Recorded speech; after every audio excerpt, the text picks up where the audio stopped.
not authorized for storage of classified documents. The prosecutor was also advised that those documents had been secured in an archives facility.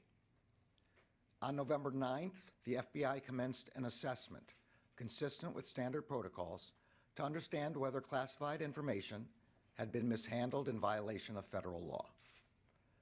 On November 14th, pursuant to Section 600.2b of the Special Counsel Regulations, I assigned U.S. Attorney Lausch to conduct an initial investigation to inform my decision whether to appoint a special counsel.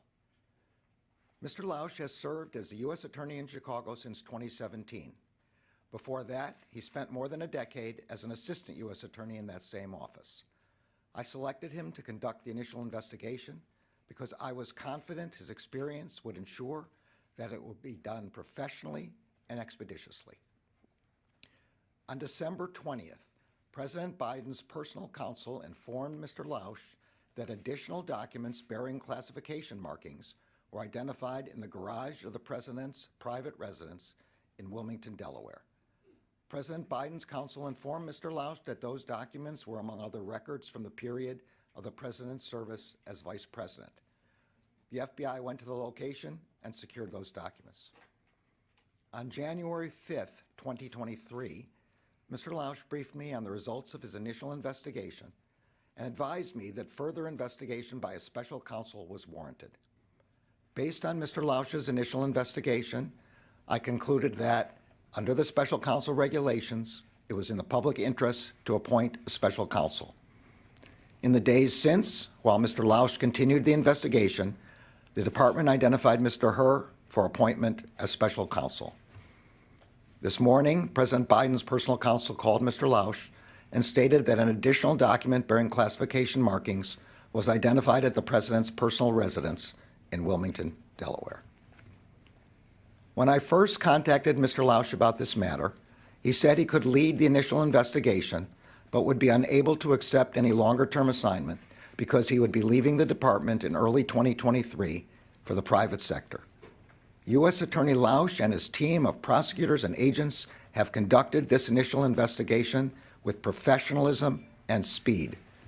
I am grateful to them.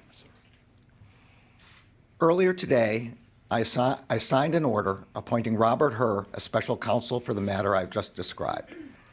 The document authorizes him to investigate whether any person or entity violated the law in connection with this matter. The special counsel will not be subject to the day-to-day supervision of any official of the department, but he must comply with the regulations, procedures, and policies of the department.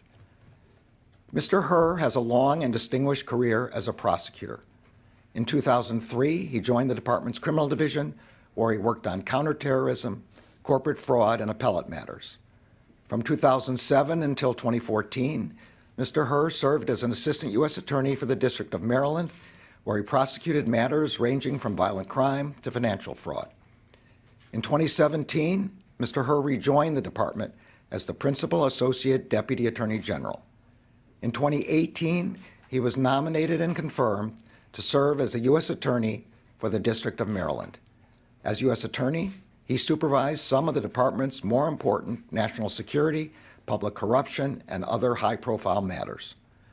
I will ensure that Mr. Herr receives all the resources he needs to conduct his work.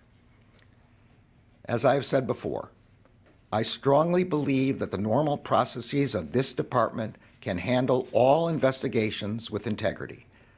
But under the regulations, the extraordinary circumstances here require the appointment of a special counsel for this matter.